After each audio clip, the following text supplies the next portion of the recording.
eu tinha no planejamento do curso separado para a aula de hoje a discussão sobre as teorias de currículo, né? Teorias, percepções, né? Enfim, vários nomes que recebem, né? Aí esses núcleos de estudo sobre o currículo, né? A ideia é que cada tempo foi produzindo uma leitura sobre o que é e o como deve ser organizado o currículo, né, das escolas. Então, a gente vai estar trabalhando um pouco essas questões no dia de hoje. O primeiro, eu vou apresentar as 3 linhas de forma bastante objetiva, e daí eu quero começar a conversar com vocês e ampliar um pouco cada um desses temas, né, que a gente vai estruturar aqui. Ontem a gente já começou a falar um pouco sobre o que é o currículo numa perspectiva teórica, né, e de prática também tradicional. E eu falei para vocês que muito daquele currículo tradicional ainda está presente no nosso dia a dia da escola. A gente consegue reconhecer questões, né, como a gente mostrou aquelas imagens, né, ontem fizemos aquelas análises, e muito daquilo ainda está presente, né, ainda está, a gente pode ver nas escolas, né. Então, eu gostaria que vocês também pensassem essas 3 linhas teóricas que eu vou apontar aqui, não como uma coisa assim, uma entrou, a outra acabou, não existe mais. A outra começou a surgir, a outra, né? Não é isso. As linhas, elas convivem hoje ainda na escola. Então, não tem uma coisa que começou uma, acabou a outra, né? A tradicional, desde o século XVIII, XIX, continua até hoje presente nas escolas. A crítica, que é a segunda, desde a década de 60, continua nas escolas, né? E a pós-crítica, que nasce aí no final do século passado, começo desse, também começa a se fazer presente nas escolas. Então, a gente tem, numa mesma sala de aula, em alguns momentos, um currículo que se sobrepõe nas 3 linhas teóricas que a gente vai estudar aqui do currículo. Então, isso é uma coisa que eu gostaria que vocês tivessem claro, né, aí na cabeça de vocês, porque não é uma coisa ou outra, né? A gente hoje tem essa sobreposição de uma coisa e outra, né? E, portanto, às vezes vocês vão falar assim para mim, mas cadê a fronteira, né? Onde acaba o tradicional e começa o crítico? Muitas vezes a gente não tem essa fronteira definida, né? A gente tem, por exemplo, escolas que conseguem fazer as duas coisas, por mais que isso pareça contraditório e doido, né? Mas é assim que acontece dentro das salas de aula que a gente tem. Então, a primeira perspectiva aí que a gente vai trabalhar é a perspectiva tradicional. A teoria do currículo, nessa perspectiva tradicional, ela vai ter algumas noções básicas, né? Ela vai estar focada no ensino e não na aprendizagem, né? Pensando que a aprendizagem é uma consequência do ensino, uma consequência quase que automática e natural, né? Ela vai estar centrada nos processos de avaliação, pensando, né, que a avaliação, ela garante, uma avaliação sobre o conteúdo, ela garante um resultado do aprendizado, né? Ela vai estar focada, né, numa perspectiva aí das metodologias de ensino. Então, o professor que sabe uma metodologia de ensino, ele garante que o aluno esteja aprendendo, né? Ou seja, eu não preciso pensar na aprendizagem, eu preciso pensar no ensino e preciso pensar na avaliação e na metodologia com que o professor dá essa aula, com que didática ele dá essa aula, se essa aula é organizada o suficiente, se fez planejamento para essa aula, né? Ou seja, essas questões garantirão a eficiência e garantirão a ideia de alcançar os objetivos. A gente pode ver que muitas dessas questões que estão aqui ainda estão presentes em muitas aulas de muitos professores, em muitas escolas, né? E com isso eu não estou dizendo, teria que ser superado. Não, o planejamento é algo que precisa ser feito, efetivamente, né? A gente não pode pensar que é possível dar aula ou dar uma boa aula sem fazer um bom planejamento, né? Mas isso não garante o aprendizado, né? Então, daí eu coloquei nesse outro quadradinho aí, né, que essa educação mais tradicional está sendo pensada num formato mais técnico da educação, né? Ou seja, o que é essa ideia? Pensa esse formato técnico da educação, porque pensa nessa metodologia, na didática, como se a docência fosse uma atividade técnica, né? Ela pensa e propõe, né, uma neutralidade do conteúdo, ou seja, ensinar a história da Grécia Antiga é igual para todo mundo, não faz diferença, e é um conteúdo que, para todos, é comum, né, e todo mundo vai entender que ele é necessário e importante. Não há discussão sobre esse conteúdo. E isso é óbvio que a gente pode pensar e refletir sobre isso, né? E essa perspectiva tradicional também não inclui, ou não pensa, ou não estimula a sociabilidade dos alunos, né? Embora a gente saiba hoje que a sociabilização, né, das pessoas, de modo geral, ela se dá, num primeiro momento, na família, e num segundo momento, na escola, e no momento que a gente vive agora, né, como a pandemia, etc., a gente vê a falta que faz a escola para as crianças, né, para essa sociabilidade, para essa convivência, para estabelecimento de relações, essa perspectiva mais tradicional não entende essa sociabilidade como uma das funções da escola, né? E não valoriza isso, não estimula isso, né? Essa é a ideia dessa perspectiva mais tradicional. Uma outra perspectiva, numa outra linha, né, a gente tem essa perspectiva crítica, né? Então, o que seria uma teoria crítica sobre o currículo? Seria uma perspectiva que já está pensando que o currículo é mais do que a relação da sala de aula, do ensino e da aprendizagem em sala de aula. O currículo vai, portanto, estar conversando nessa linha, né, com a ideologia, com a reprodução cultural e social, com as questões de poder, com os princípios de pensar classes sociais, porque quando a gente pensa, né, em ideologia, em poder, efetivamente a gente vai pensar que é diferente uma escola para uma determinada classe e uma escola para outra classe social, né?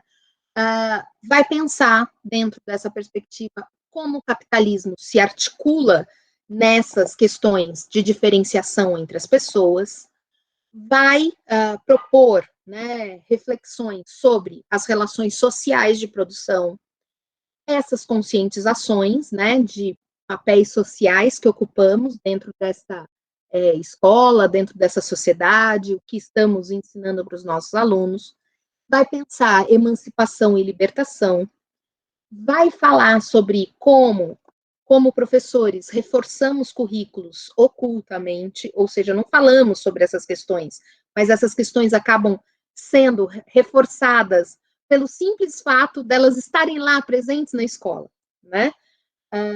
E vai falar, então, portanto, que é preciso resistir para que essas mudanças que, de alguma forma, apontam injustiças sociais, aconteçam na escola, né? Nessa perspectiva, a gente tem um foco numa educação mais formativa, não mais técnica, né, como a perspectiva tradicional, mas nessa educação formativa, numa relação da escola com a comunidade, ou seja, eu não penso a escola ou a sala de aula isolada nesse mundo, eu penso ela como uma parte de um mundo maior, e essa conexão tem que ser estabelecida. Eu penso, portanto, que quando um aluno entra no portão da escola, né, ou entra na porta da minha sala de aula, ele não deixou de existir no mundo. Ele não passou a existir só como aluno, né?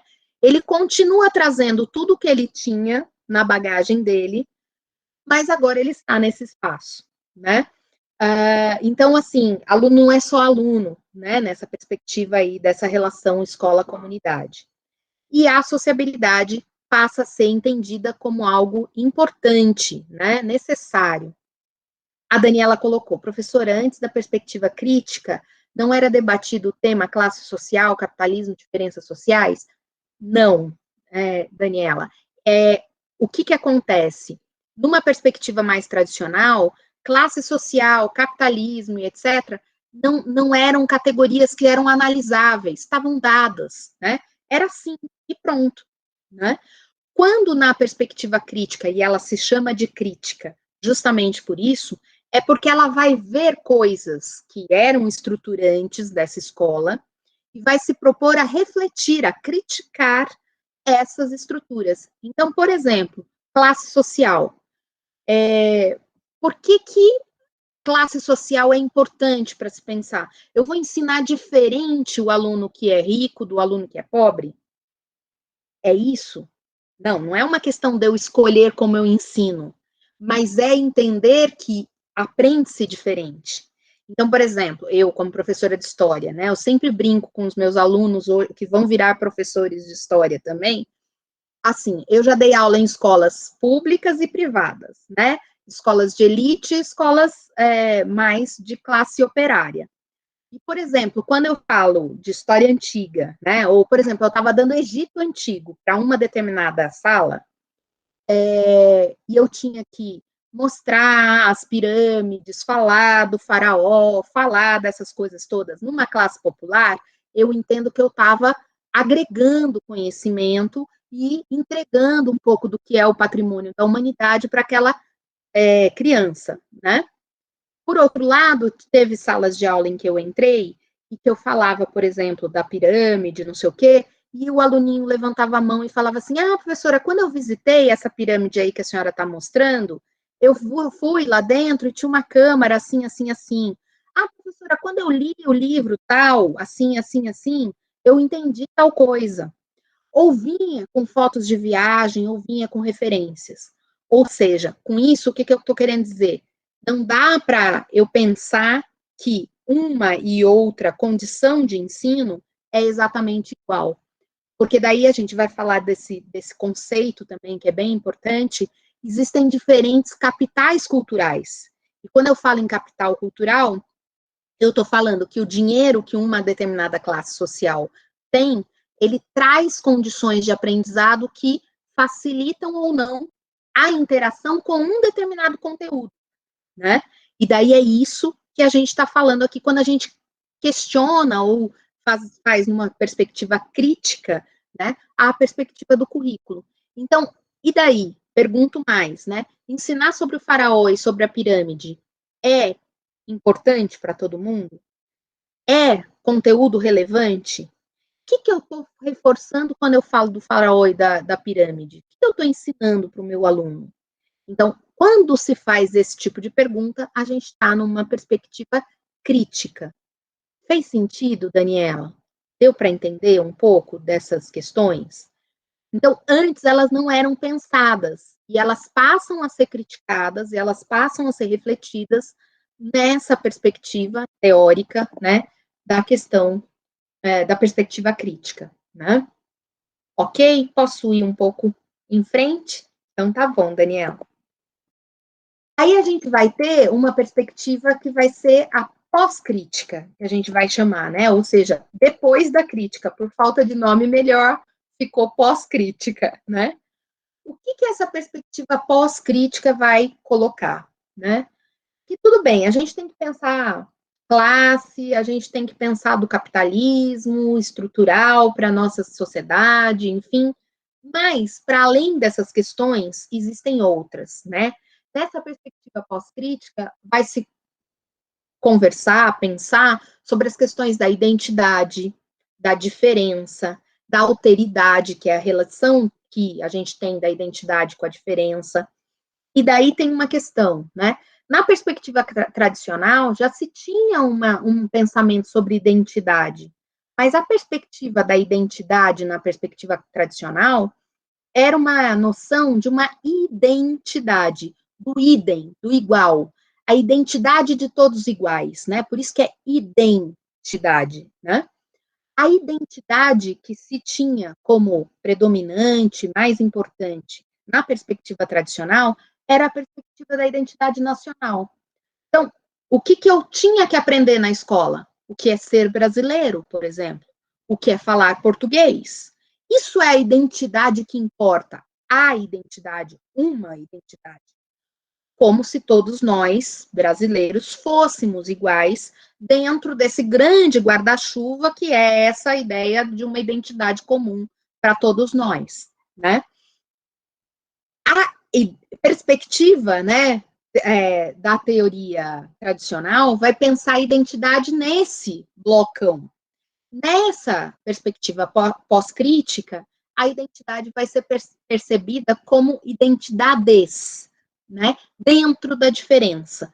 Cada um de nós tem várias identidades, e entramos e saímos de identidades, né, o tempo todo. E com isso, eu posso dizer, eu sou brasileira, mas ser brasileira para mim significa algo diferente de ser brasileira, provavelmente, para cada um de vocês aí, né? Então, essa ideia de identidade plural, né? Uma identidade na diferença, né? Vai entender também as questões de subjetividade, não mais uma objetividade clara, que estava presente tanto na tradicional quanto na crítica, né? Está pensando as relações da significação e do discurso. Ou seja, o que eu digo é exatamente o que o outro diz quando falamos a mesma palavra? Ontem, por exemplo, aqui a gente falou um pouquinho da BNCC e um de vocês falou para mim, né? A BNCC, quando usa diversidade, está querendo dizer uma coisa bem... Usa pouco a palavra diversidade e quando usa, fala coisas bastante, enfim, sem profundidade, a gente pode dizer assim, né? Eu escrevi com a professora Maria Lima, que eu acho que vocês conhecem, não sei, um artigo exatamente sobre isso. Vou pegar aqui até a referência e passar para vocês. Como que diversidade está sendo classificado dentro da BNCC, né? Como que ela aparece? Ela assume tantos significados ali dentro da BNCC que a palavra é quase como falar, sabe assim, quando a gente usa coisa, aquela coisa, ou então que nem mineiro diz trem, que vale para qualquer coisa. Ou seja, diversidade virou trem na BNCC, né?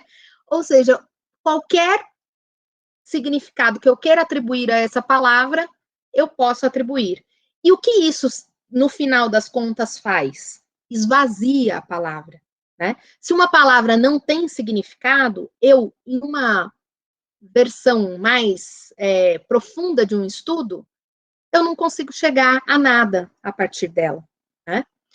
Esse esvaziamento de sentido, ele não é acidental. Já aprendemos com a teoria crítica, né, que esse esvaziamento de sentido, ele é intencional, ele é ideológico, porque ele acontece sobre algumas palavras e não sobre outras. Pegando novamente o significado da BNCC, a BNCC, né, o texto da BNCC, tem uma questão que é, por exemplo, a formação para competências.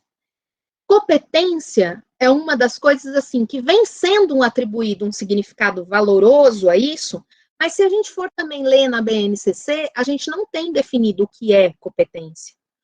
Então, cada professor e cada escola que a gente entra fala que competência é uma determinada coisa, né? E ninguém tem clareza, mas a gente vai construindo uma ideia de que existe um consenso em torno dessa palavra, né, desse conceito. Então, isso também é a ideia de pensar a significação e o discurso. Quais são os usos que a gente faz de uma determinada palavra? Nessas relações, a gente também estuda o saber-poder, né, o como se relaciona o conhecimento com o poder. Não só o poder das estruturas que estão dadas, mas o saber sobre o poder das estruturas que estão dadas. As representações que são criadas, né, como a cultura acaba influenciando enfim, na leitura do próprio currículo, né? Os conceitos que ganham força nesse currículo, né, pós-crítico, são gênero, raça, etnicidade e sexualidade, e a gente vai encarar essa ideia de um multiculturalismo, né, ou seja, uma educação multicultural, né. Alguns teóricos vão além do multiculturalismo, falam no interculturalismo, mas, enfim, a ideia básica é essa ideia do multiculturalismo. A gente tem um formato plural da educação, evidentemente. A gente vai ter um currículo que deve abranger todo tipo de cultura, sem hierarquizações, né? Sem uma forma de ver um como padrão e o outro como desvio desse padrão. E essa é a ideia quando a gente pega a ideia de diversidade cultural, de diversidade de gênero, diversidade étnica e de raça, né? Então, quando a gente coloca essa questão da diversidade no meio da discussão do currículo, a gente está tratando das questões pós-críticas. Hoje, alguns intelectuais vão já falar, alguns teóricos dessa área vão falar que mais do que diversidade, a gente pode falar em diferenças, justamente porque essa palavra diversidade veio assumindo vários sentidos e acabou num limbo que não significa mais nada, né? E a diferença é tudo aquilo que não é igual. Não tem como falar que a diferença vai ser colocada dentro da igualdade. Então, existem agora alguns teóricos e tal que estão falando mais da diferença do que da própria diversidade. E daí é uma questão da apropriação que vai sendo feita desses currículos, né, e dessas teorias que estão sendo produzidas. Pessoal, voltando um pouco, né, às questões aí do currículo, foi interessante ver aqui com vocês o quanto a gente consegue, né, ver reproduzido no currículo hoje ainda questões que são concomitantes entre essas várias linhas, né, essas várias linhas do currículo aí. Eu vou compartilhar também algumas coisas que eu preparei aqui para a gente ir em frente nessa discussão aí, né? E que vai falar com alguns autores que a gente vai trabalhar aqui no curso, né? Algumas perspectivas que a gente vai ter aqui contato nas leituras do curso. Uma das leituras obrigatórias em qualquer curso de currículo é o Michael Apple, que a Clarice vai ficar, né, o grupo da Clarice vai fazer aqui com a gente. O que acontece? O Michael Apple é um expoente aí, né, dessa ideia da perspectiva crítica, e ele vai propor questionamentos, né, para a gente. Nessa perspectiva crítica, uma coisa que é bem importante é que, mais do que respostas, é preciso fazer perguntas. Saber fazer perguntas é fundamental, porque às vezes as perguntas não têm resposta ainda, elas vão ser construídas ao longo do tempo, precisa pesquisa para responder tudo, né? Ou seja, a gente não tem todas as respostas naquele momento, mas saber fazer essas perguntas é fundamental. E o Michael Apple, ele colocou, né, por que esse conhecimento é ensinado e não outro? Ou seja, todo conhecimento que a gente põe não é seleção, não é um caminho possível? Por que esse caminho foi escolhido e não um outro foi escolhido? Né? Ou seja, é uma seleção e é uma escolha, e é feito por alguém. De onde vem a noção de que esse conhecimento que está sendo ensinado é mais importante do que o que ficou por ser ensinado? E é mais importante para quem? Que conhecimento? É conhecimento sobre quem e de quem? Então, como eu estava falando na aula passada, né, lá em História, a gente tem quase mais de um terço do currículo de História, de qualquer ensino fundamental ou médio, ele está centrado para as questões da Europa. Por que isso? Um terço do currículo. O outro, um terço, ou quase metade, é de Brasil, né? E daí a gente tem uma partezinha pequena, né, que é sobre América, Ásia, África, ou seja, como? Por quê? Né? Por que um estudo, um conhecimento é mais importante? Por que para nós brasileiros estudar a Europa é mais importante do que estudar a Ásia? Ou é mais importante do que estudar a África? Alguém pode dizer assim, mais importante do que a África porque nós fomos colonizados pelos portugueses. Sim, mas e os africanos, que são uma das bases da nossa população, né, que vieram durante a colonização? Ou seja, se for por uma questão histórica apenas, né, talvez a gente tivesse que estudar muito mais África do que a própria Europa. E por que a gente não estuda a própria América tanto? A América Latina não é importante para nós? Por quê? O que a gente sabe da história da América Latina? Então, essas constituições foram problemáticas que foram colocadas aí pelo Michael Apple, né? Porque esse espaço, ele possibilita melhor a conversa, né? Ele dinamiza essa conversa. Ou nas mesinhas, né? Os alunos sentados ali na mesinha, um olhando o outro, né? A ideia é que eu aprenda com a experiência do outro. Então, a gente já tem essa perspectiva mais crítica, né? E queria ver com vocês, por que eu coloquei aquela última fotinho que está lá na base, que tem um menininho lá na frente? Por que eu coloquei aquela imagem ali? Professora, é a Débora. E nesse Fale, caso, Débora. eu lembro da aula de ontem, que a senhora comentou que tinha as fileiras e começava a leitura, cada um ia tal linha, né? Nesse daí dá para ver que eles estão em duplas, né? Que já tira um pouco do tradicional, que é só um, né? Enfileirado. E esse aluno na frente. Aí não se dá para saber, né? Se esse aluno foi espontaneamente lá para frente, ou se a professora faz por vez, que nem a leitura, né? É isso que eu consegui perceber nessa imagem. Muito legal sua observação, Débora. A gente não sabe como que esse aluno foi parar ali, né? Mas pensando que ele decidiu ir por conta própria, tem uma questão de inverter, né? Essa lógica de não estar na lógica só do professor, mas ter o aluno como centro dessa aprendizagem. Quando eu selecionei a imagem, eu só pensei nessa perspectiva. E quando você coloca, você mostra uma questão bem crítica, tipo, ó, tem que ver como é que ele foi para lá. Adorei sua observação, Débora. Professora, eu achei também, assim, meio europeu também, porque nos filmes europeus mostra sempre os alunos de dois em dois, um indo lá na frente falar, a professora também, na grande maioria dos filmes, né? E aí mostra a questão europeia, eu acredito que também dá para ver nesse sentido. Obrigada. Imagina, Suzana, olha, então, é isso, né? Você tem essa perspectiva, mas esse, no caso, foi tirado de uma escola por aqui mesmo. Mas, assim, você tem essa ideia, né? De sentar de 2 a 2, de ter esse envolvimento, enfim, para a gente pensar também, né? O que eu acho que é bem europeu aí, né? Assim, é que ainda a maior parte dos alunos que estão nessas salas representadas aí, alunos são brancos, né?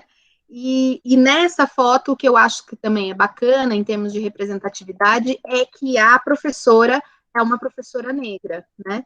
Então, isso também faz com que a gente pense um pouco nessa representação assim, os alunos negros, eles precisam ter contato com professores negros. Isso é uma questão, né? Porque a gente se espelha nos nossos professores.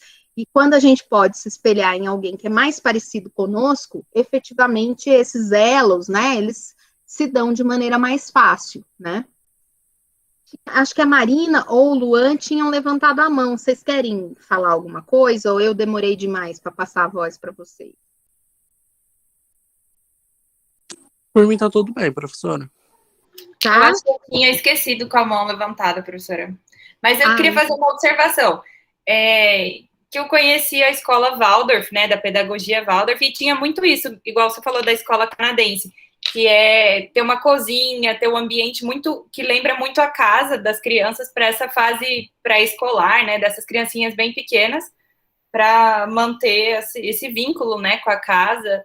Eu não sei se tem alguma coisa a ver com o currículo nesse aspecto ou não, só foi uma observação da foto mesmo.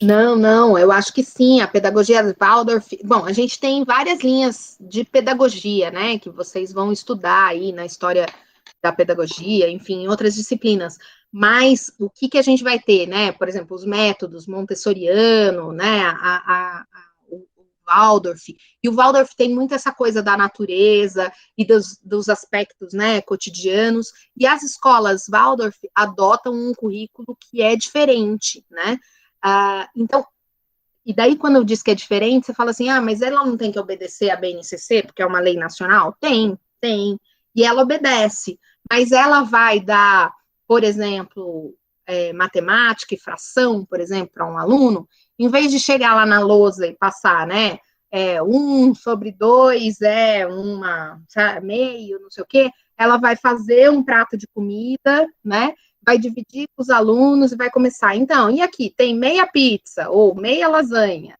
e daí agora, não sei o quê, e daí vai fazendo essa divisão na prática, né? Então, os conteúdos, eles são ensinados, só que a metodologia de ensino é completamente diferente, né? Então, a gente também pensar formas inovadoras de metodologia é uma coisa interessante, né? Não pensar sempre na mesma forma de ensino, né? E tem aqui alguém que falou, calma aí, Suzana, legal, verdade, tá joia. Então, assim, a gente pensar essas perspectivas, né? Professora, pessoal, oi, eu Laís, fiz fale. estágio numa escola tem pouco tempo, e daí ela tinha toda essa estrutura. E o que você falou do conteúdo é muito interessante, porque a coordenadora entrou na sala do maternal e falou bem assim, você tem que deixar, para a professora, né? Você tem que deixar mais eles sentados, porque eles têm que aprender a ficar sentados na cadeira. E tinha toda a estrutura. E ela entrou na sala para falar que eles tinham que ficar sentados. Então, o conteúdo é muito importante, né? Ter isso, não só o espaço, ou tudo mais, né? Só a professora também, que a professora brincava e ocupava todos os espaços, e a coordenadora entrou na sala para falar para deixar eles sentados. E daí tem uma coisa assim, o Foucault, que é um grande filósofo, né, historiador, pensador e tal, ele vai ter um livro chamado, aqui, esse daqui, ó, Vigiar e Punir, né, que ele vai estudar três instituições básicas, o presídio, né, o hospital e a escola, como lugares dessa ideia, né, de você vigia, você mantém os corpos, você cria uma disciplina dos corpos, que é isso que ele fala, e essa disciplina dos corpos faz com que sejamos dóceis. Essa disciplina dos corpos faz com que que aceitemos as coisas, né? E isso é bastante ideológico, isso é muito, muito forte nas nossas escolas, né? Então, mesmo tendo uma estrutura para romper, eu preciso deixar a criança sentada, porque ela precisa aprender a sentar, né? Enfim, o quanto os nossos corpos precisam ser domesticados, né? Gisele, fale, querida. Já começa a perder o crítico, né? Daí, já desde o maternal, que tem que ficar sentada, já começa a impedir o crítico, porque a criança não pode sentar, não pode ficar de pé, a criança não pode ter ideias, a criança tem que seguir sempre aquela mesma regrinha. Percebam, quando eu estou falando, e trouxe o Foucault aqui, falando da docilidade dos corpos, não é que a criança não precisa aprender a sentar, não é isso. É que ela não deve ser obrigada a ficar a maior parte do tempo sentada, porque a gente já sabe até que fisicamente isso não é legal, né? Eu mesmo, quando estou aqui digitando loucamente, não sei o quê, daqui a pouco eu levanto, dou umas esticadas, porque senão, né, a gente começa a ficar tudo entrevado, né?